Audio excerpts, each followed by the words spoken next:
Hello friends, मैं शिवम सिंह आपका weevil institute में बहुत बहुत स्वागत करता हूं। आप जानते हैं कि हम जो है भारतीय राज्य व्यवस्था यानी कि इंडियन पॉलिटी पढ़ रहे थे और उसमें हमने सेकंड फेज जो है पढ़ना शुरू कर दिया था, जिसका नाम था क्राउन रूल। और क्राउन रूल में हमने 18th पैरा जो है ख़त्म कर लिया था, जो कि 1892 के भारतीय परिषद अधिनियम पे आकर ख़त्म होता है। वहाँ पर हमने देखा था कि भारतीय परिषद अधिनियम 1892 में जो वॉइसरॉय थे उन्होंने क्या किया था, बंगाल का विभाजन कर दिया था और बंगाल को अलग अलग कर दिया था, यानी कि भारत और बंगाल को अलग अलग कर दिया था। और ऐसे ही करते करते हम जो है पहुंच गए थे 1907 के सूरत अधिवेशन तक। ठीक है, हम सूरत अधिवेशन तक जो है पढ़ चुके थे, जिसमें कांग्रेस जो है दो भागों में बढ़ जाती है, एक नरम दल और दूसरा होता है गरम दल। इन दो भागों में कांग्रेस जो है बट जाती है। इसके बाद जो है हम 19th पैरा पढ़ना शुरू करेंगे और उस 19th पैरा में सबसे पहला जो एक्ट आया वो आया था 1909 का मार्ले मिंटो रिफॉर्म एक्ट। तो आप हेडिंग डाल लेंगे 1909 का मार्ले मिंटो रिफॉर्म एक्ट। ठीक है,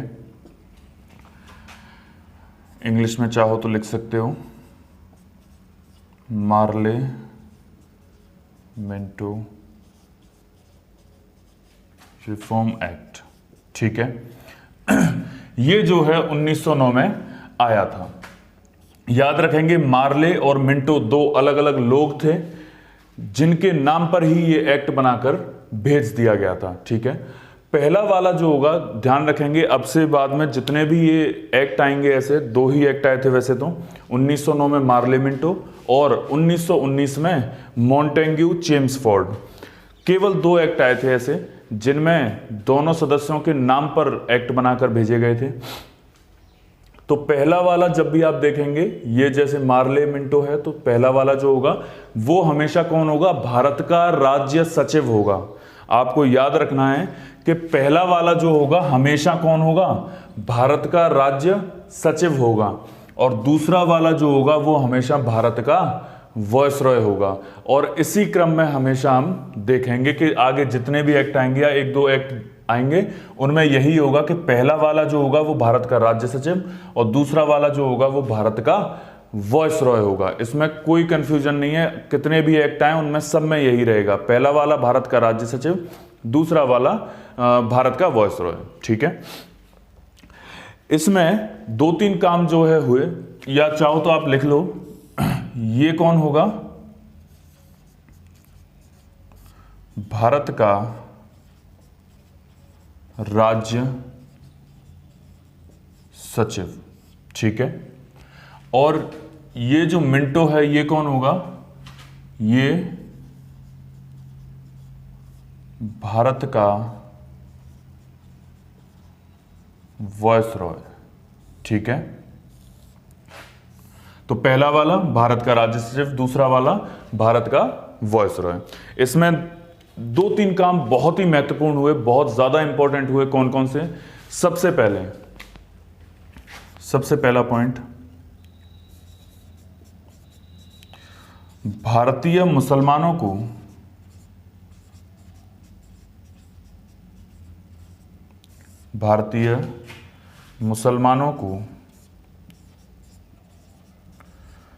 पृथक निर्वाचन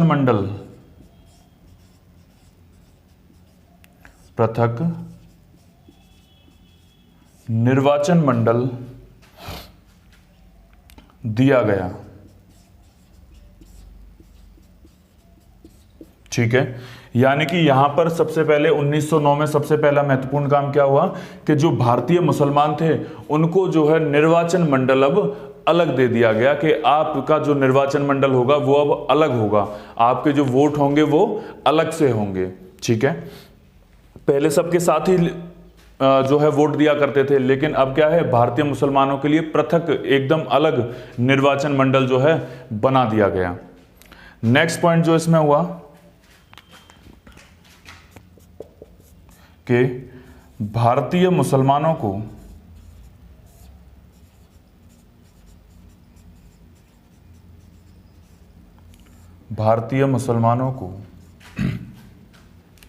मतदान के लिए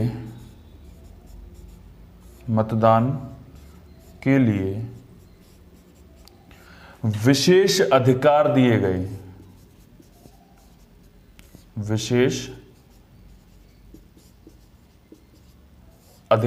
गए, यानी कि भारतीय मुसलमानों को अब मतदान करने के लिए विशेष अधिकार दिए गए। उनके लिए निर्वाचन मंडल तो बना ही दिया गया अलग से, और उनको कुछ विशेष अधिकार भी दिए गए मुसलमानों को अलग से। ठीक है, ये काफी इंपॉर्टेंट चीज थी इसमें। आई होप आपने इतना नोट कर लिया होगा। नेक्स्ट चलते हैं।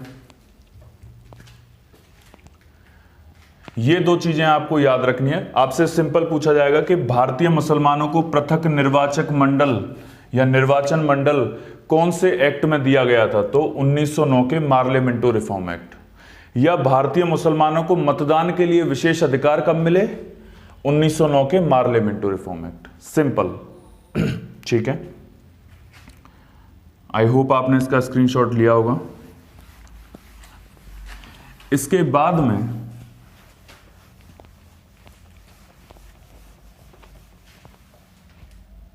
जो अगला एक्ट आया वो आया 1919 का मॉन्टेग्यू चेम्सफोर्ड रिफॉर्म एक्ट। ठीक है, या कई जगह आपको ये लिखा मिल सकता है मॉन्टेग्यू चेम्सफोर्ड सुधार अधिनियम। ठीक है, रिफॉर्म माने होता है किसी भी चीज में सुधार करना। ठीक है, तो दोनों वैसे ज्यादातर यही लिखा मिलता है कि मॉन्टेग्यू चेम्सफोर्ड रिफॉर्म एक्ट ही आपको लिखा मिलेगा। ठीक है, तो इसमें जो है आप जानते हैं, मैंने अभी अभी आपको बताया कि पहला वाला जो होगा वो कौन होगा, राज्य सचिव होगा हमेशा ही। पहला वाला हमेशा कौन होगा, राज्य सचिव होगा, और दूसरा वाला कौन होगा, वॉयसरॉय, हमेशा ही। ठीक है, पहला वाला राज्य सचिव और दूसरा वाला वॉयसरॉय। तो इसमें क्या क्या इंपॉर्टेंट काम हुए। सबसे पहला कि जो राज्य सचिव हुआ करता था, ये राज्य सचिव हुआ करता था, और जो इसकी परिषद हुआ करती थी उसे अब वेतन ब्रिटेन से दिए जाने लगा। यानी कि भारत से तो पहले दिया जाता था, लेकिन अब कहां से दिया जाने लगा, ब्रिटेन से दिया जाने लगा दोबारा से। तो फर्स्ट पॉइंट लिखेंगे, राज्य सचिव और परिषद को, राज्य सचिव और परिषद को वेतन ब्रिटेन से दिया जाने लगा। ठीक है, यानी कि 1919 के मॉन्टेग्यू चेम्सफोर्ड एक्ट में सबसे पहला काम क्या हुआ कि जो राज्य सचिव है और परिषद है उसको अब वेतन या सैलरी कहां से मिलेगी, ब्रिटेन से मिलेगी। भारत के राजकोष से उनको पैसा नहीं दिया जाएगा, सबसे पहला काम। दूसरा काम क्या हुआ कि 1919 से लेकर, दूसरा महत्वपूर्ण काम, 1919 से लेकर 1935 तक प्रांतों में द्वैध शासन लगाया गया। प्रांतों में द्वैध शासन लगाया गया, और ये बहुत इंपॉर्टेंट पॉइंट है। आप याद रखेंगे कि 1919 में द्वैध शासन लगा प्रांतों में। 1919 में द्वैध शासन कहां लगा, प्रांतों में। खत्म कब हुआ, प्रांतों में 1935 में। ठीक है, 1919 में प्रांतों में द्वैध शासन लगा और खत्म हुआ 1935 में। और याद रखेंगे कि केंद्र में द्वैध शासन कब लगा, जब प्रांतों में खत्म हो गया। यानी कि 1935 में प्रांतों में खत्म हुआ और केंद्र में लगा, जो कि हम 1935 के गवर्नमेंट ऑफ इंडिया एक्ट में पढ़ेंगे कि 1935 में प्रांतों में से द्वैध शासन को हटाकर केंद्र में लगा दिया गया। ठीक है, ये अभी हम आगे पढ़ेंगे। तो ये बहुत महत्वपूर्ण पॉइंट है, आपसे पूछा जाता है कि प्रांतों में द्वैध शासन कब लगाया गया या कब खत्म हुआ, तो 1919 में लगाया गया, 1935 में खत्म हुआ था। ठीक है, नेक्स्ट पॉइंट जो है, प्रथम बार महिलाओं को मतदान करने के अधिकार मिले। थर्ड पॉइंट बहुत ही इंपॉर्टेंट, प्रथम बार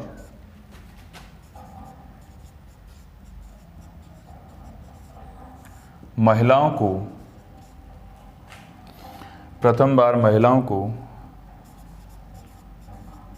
मतदान के अधिकार मिले या मतदान करने के अधिकार मिले, कुछ भी लिख सकते हैं।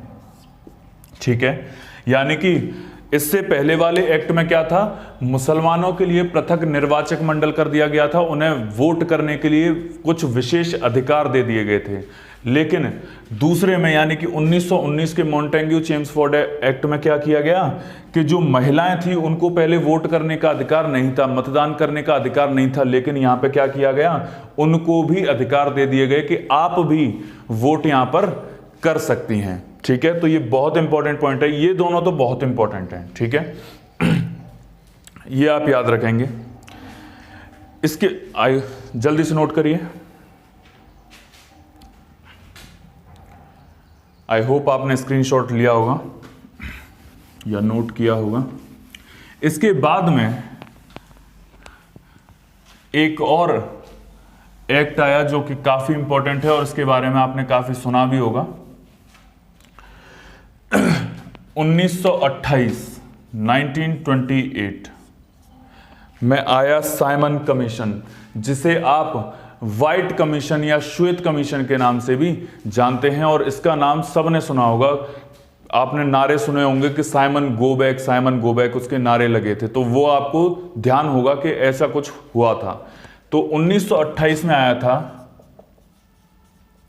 Simon commission. ठीक है, 1928 में जब साइमन कमीशन आया तो इसको क्या कहा गया, व्हाइट कमीशन भी कहा गया, क्योंकि इसे ब्रिटिश लोग लेकर के आए थे। तो ऑब्वियस सी बात है कि इसको क्या कहा जाएगा, व्हाइट कमीशन भी कहा जाएगा। और आप जानते हैं कि इस साइमन कमीशन में 7 मेंबर्स जो है आए थे, यानी कि 7 सदस्यों का यह कमीशन बनकर आया था। और इसके जो अध्यक्ष थे, आप जानते हैं कि जो अध्यक्ष होंगे उसी के नाम पर यह कमीशन बनकर आया था। तो सीधी सी बात है कि अध्यक्ष का नाम ही क्या था, सर जॉन साइमन। ठीक है, इस साइमन कमीशन के अध्यक्ष का नाम क्या था बच्चे, सर जॉन साइमन, और इन्हीं के नाम पर इस कमीशन का नाम रख के जो है भेजा गया था, जिसमें कि 7 मेंबर्स हुआ करते थे और उनके अध्यक्ष कौन थे, सर जॉन साइमन थे। इसमें सबसे पहले क्या हुआ कि जब ये साइमन कमीशन भारत आया तो इनका स्वागत करने के लिए पहुंचे 3 लोग जो कि इंपॉर्टेंट हैं और आपको याद रखने हैं। सबसे पहले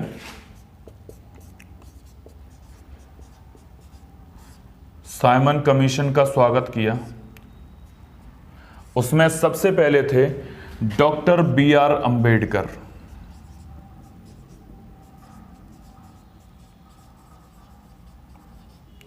सबसे पहले व्यक्ति थे जिन्होंने साइमन कमीशन का स्वागत किया, जिन्होंने साइमन कमीशन के आते ही उन्हें फूल मालाएं डाली।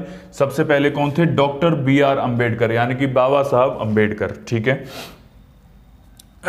इन्होंने उनका स्वागत जो है साइमन कमीशन का सबसे पहले किया था।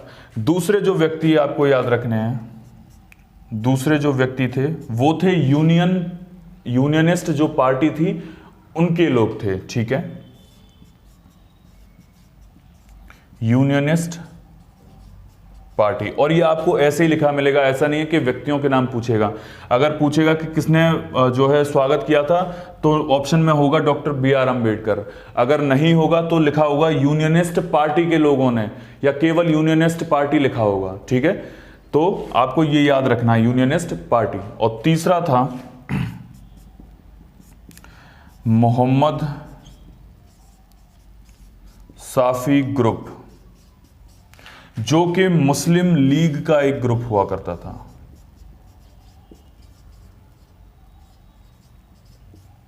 ठीक है, ये जो मोहम्मद साफ़ी ग्रुप हुआ करता था ये कौन था? मुस्लिम लीग का ही एक छोटा सा ग्रुप था। जैसे मान के चलो मुस्लिम लीग एक पूरी की पूरी क्या है, पार्टी है, और उस लीग में एक छोटा सा ग्रुप है, कौन? मोहम्मद साफ़ी ग्रुप। इसमें जो है कुछ लोग हुआ करते थे जिन्होंने जाकर क्या किया, इस साइमन कमीशन का जोर शोर से खूब अच्छे तरीके से स्वागत किया कि आप भारत आए हैं तो जो है अब कुछ ना कुछ अच्छा ही होगा। ठीक है, और याद रखेंगे कि इन्हीं के साथ जो राज्य सचिव बनकर आए, राज्य सचिव जो बनकर आए वो थे लॉर्ड बर्कनहेड। लॉर्ड बर्कनहेड, ठीक है, ये इनका नाम था, लॉर्ड बर्कनहेड। यानी कि वॉइसरॉय कौन थे? साइमन। ठीक है, बाकी के सब में दोनों के नाम पर था, लेकिन इस वाले में थोड़ा सा अलग था, क्योंकि यहां पे भारत के वॉइसरॉय कौन थे? Simon, sir John Simon. लेकिन भारत के राज्य सचिव कौन थे? Lord Birkenhead. पहले वाले में क्या हो रहा था कि दोनों के नाम पर ही रिफॉर्म एक्ट आ रहा था, लेकिन यहां पर केवल आया साइमन कमीशन के नाम से। ठीक है, तो पूछ लिया जाता है, कई बार बच्चों को ध्यान नहीं रहता, क्योंकि मार्ले मिंटो, मॉन्टेग्यू, चेम्सफोर्ड ये तो याद रहता है, लेकिन इसमें याद नहीं रहता कि यार साइमन कमीशन में कौन था। ठीक है, क्योंकि इसमें दोनों का नाम ही नहीं है। तो आपको याद रखना है, ये सबसे ज्यादा पूछा जाता है कि साइमन कमीशन में आने वाला भारतीय राज्य सचिव कौन था। तो आप याद रखेंगे लॉर्ड बर्कनहेड, ये उनका नाम था। जल्दी से नोट करेंगे। फिर इसके बाद में हमारे जो मोतीलाल नेहरू थे वो एक रिपोर्ट पेश करेंगे जिसे कि नेहरू रिपोर्ट कहा गया। ठीक है, आई होप आपने नोट किया होगा। नेक्स्ट जो है, इसी कमीशन, जब ये कमीशन आया, यानी कि साइमन कमीशन जब भारत आया, तो एक महत्वपूर्ण काम जो है किया गया, और 1928 में ही किया गया कि मोतीलाल नेहरू के द्वारा, मोतीलाल नेहरू के द्वारा नेहरू रिपोर्ट पेश की गई। आप नाम जरूर याद रखेंगे, उस रिपोर्ट का नाम क्या था? नेहरू रिपोर्ट। किसके द्वारा? मोतीलाल नेहरू के द्वारा। कई बार बच्चे जो है क्या करते हैं, इसकी जगह जवाहरलाल नेहरू उनको याद रह जाता है कि नेहरू रिपोर्ट थी तो जवाहरलाल नेहरू ने पेश की होगी, लेकिन ऐसा नहीं था। याद रखेंगे मोतीलाल नेहरू ने। ठीक है, माफ कीजिएगा। इस रिपोर्ट में दो चीजें थी। सबसे पहले क्या? फर्स्ट चीज, इस नेहरू रिपोर्ट को ही क्या कहा गया? संविधान का ब्लूप्रिंट कहा गया। यानी कि हमारे संविधान में क्या क्या चीजें होंगी वो इस रिपोर्ट में थी। तो सीधी सी बात है कि किसी भी चीज का जो प्लान होता है, मान के चलिए आपको कोई फैक्ट्री खड़ी करनी है, अब जब वो फैक्ट्री खड़ी करनी है तो सीधी सी बात है उसका नक्शा बनाना पड़ेगा कि उसको कैसे कैसे खड़ा करना, क्या क्या चीजें उसमें लगेंगी, तो उसको क्या कहा जाता है? ब्लूप्रिंट कहा जाता है। तो ऐसे ही हमारा संविधान कैसे बनेगा, उसमें क्या क्या चीजें होंगी, वो सारी की सारी चीजें किसमें थी? इस नेहरू रिपोर्ट में थी। इसीलिए इसे क्या कहा गया? संविधान का ब्लूप्रिंट कहा गया। तो याद रखेंगे, पहली चीज, नेहरू रिपोर्ट को संविधान का ब्लूप्रिंट कहा गया, सबसे पहली चीज। ठीक है, दूसरा जो काम इसमें हुआ वो ये हुआ कि इस रिपोर्ट के जरिए मोतीलाल नेहरू ने मौलिक अधिकारों की मांग की। ठीक है, लिखित मांग, ध्यान रखेंगे, लिखित मांग। या दूसरा है, मोतीलाल नेहरू ने इस रिपोर्ट के जरिए मौलिक अधिकारों की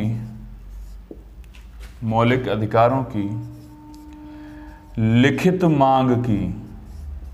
इससे पहले कैसी हो रही थी? सिर्फ वर्बल, यानी कि मौखिक रूप से मांगे की जा रही थी कि हमें अधिकार चाहिए, हमें मौलिक अधिकार चाहिए, हमारे लिए मौलिक अधिकार होने चाहिए। लेकिन यहां पर जो है कैसी मांग की गई? लिखित मांग की गई, क्योंकि आप जानते हैं कि जो नेहरू रिपोर्ट पेश की गई थी वो लिखित दस्तावेज था। अब लिखित दस्तावेज था तो उसी को क्या कहा गया? संविधान का ब्लूप्रिंट। और दूसरा, उसी में मौलिक अधिकारों की जो है लिखित मांग सबसे पहले की गई थी। ठीक है, इतना आप जो है याद रखेंगे। इसके बाद में जब ये साइमन कमीशन आया तो यहीं 2-3 काम और इंपॉर्टेंट हुए, क्योंकि आप जानते हैं कि 1885 में कांग्रेस की स्थापना हो गई थी, और कांग्रेस की स्थापना होते ही हर साल उसकी बैठक होती थी।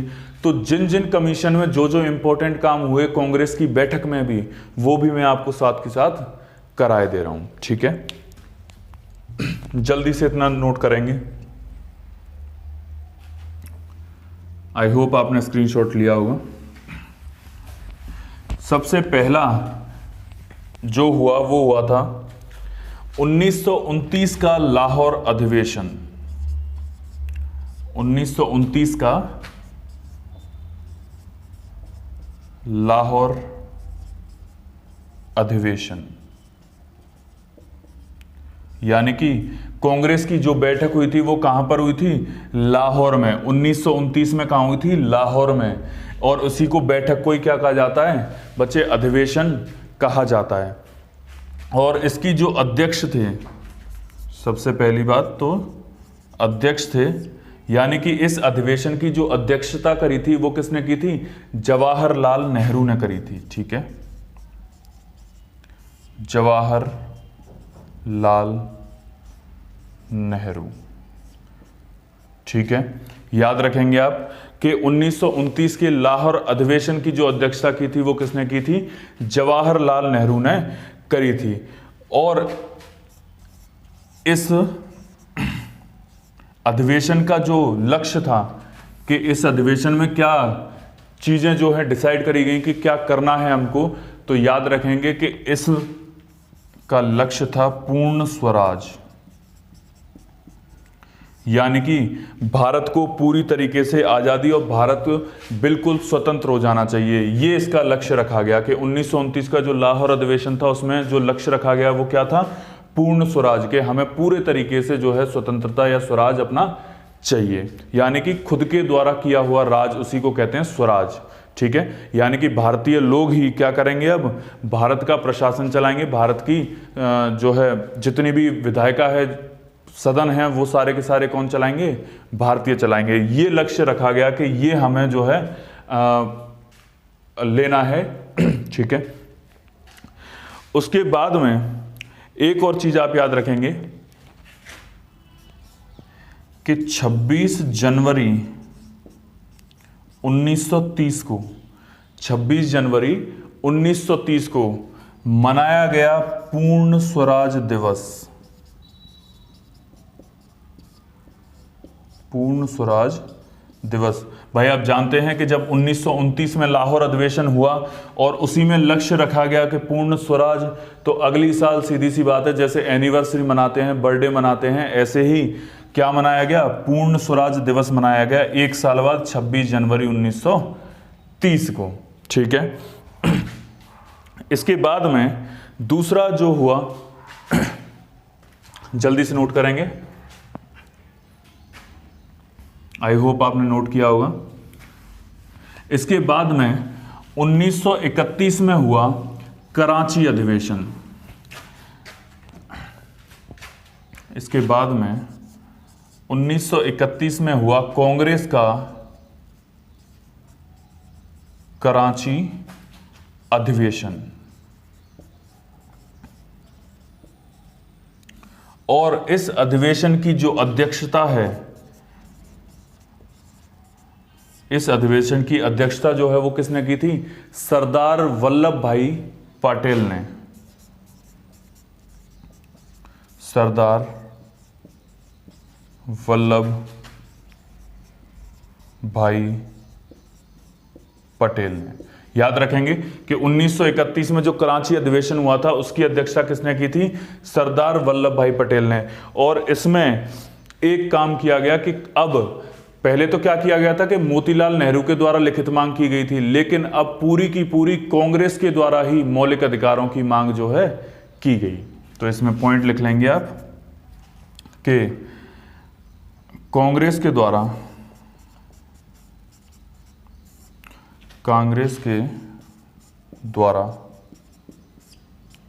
मौलिक अधिकारों की मांग की गई।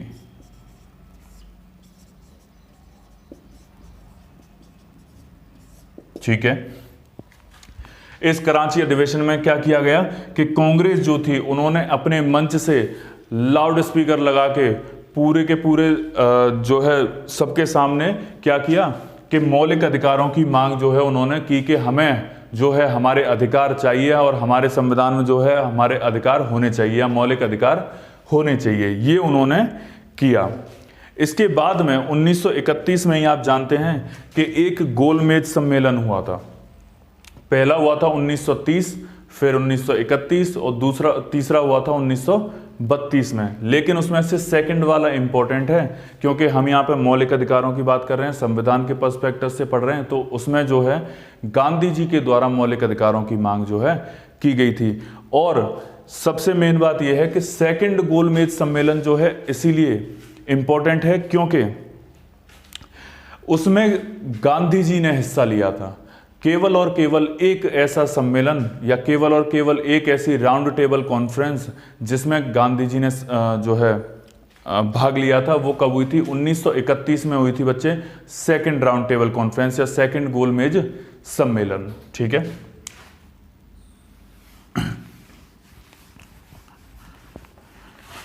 लिखेंगे 1931 में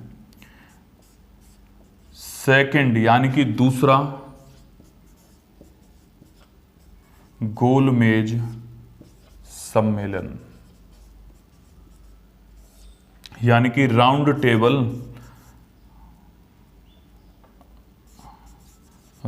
टेबल कॉन्फ्रेंस। ठीक है, सेकेंड राउंड टेबल कॉन्फ्रेंस या द्वितीय गोलमेज सम्मेलन जो हुआ वो कहां पर हुआ था? आपको याद रखना है बच्चे, लंदन में हुआ था। ठीक है, ये जो दूसरा गोलमेज सम्मेलन हुआ था वो कहां पर हुआ था? लंदन में हुआ था। ये आपको याद रखना है। दूसरी बात इसमें क्या याद रखनी है कि इसमें जो है इस राउंड टेबल कॉन्फ्रेंस में गांधी जी ने हिस्सा लिया। सबसे इंपॉर्टेंट, गांधी जी ने भाग लिया। ये आपको याद रखना है, ये सबसे ज्यादा इंपॉर्टेंट है। द्वितीय गोलमेज सम्मेलन अगर किसी वजह से इंपॉर्टेंट होता है तो वो इंपॉर्टेंट सिर्फ इसलिए है क्योंकि वह केवल और केवल एक ऐसा द्वितीय जो है गोलमेज सम्मेलन था जिसमें गांधी जी ने हिस्सा लिया था। एक गांधी जी जो है नेतृत्व करते हुए वहां पर गए थे और गांधी जी ने उस कॉन्फ्रेंस में बैठकर जो है बहस की थी या बात करी थी। ठीक है, केवल और केवल ये द्वितीय गोलमेज सम्मेलन सिर्फ इसलिए इंपॉर्टेंट है। ठीक है, दूसरी चीज इसमें क्या की गई कि गांधी जी के द्वारा मौलिक अधिकारों की मांग की गई।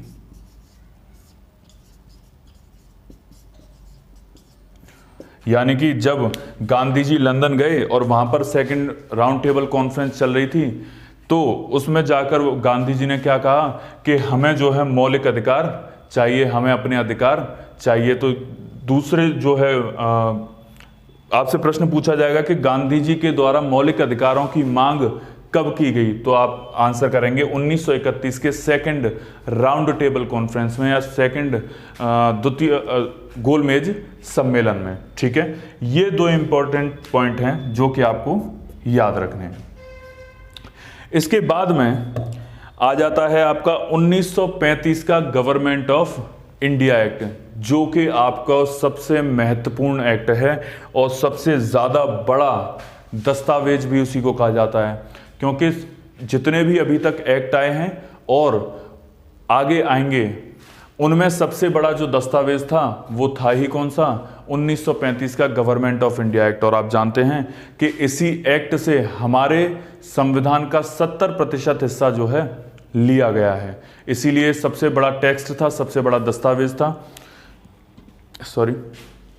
जो कि हम कल पढ़ेंगे। आज की कहानी को हम यहीं पर रोकेंगे। आई होप आपको इतना समझ में आया होगा।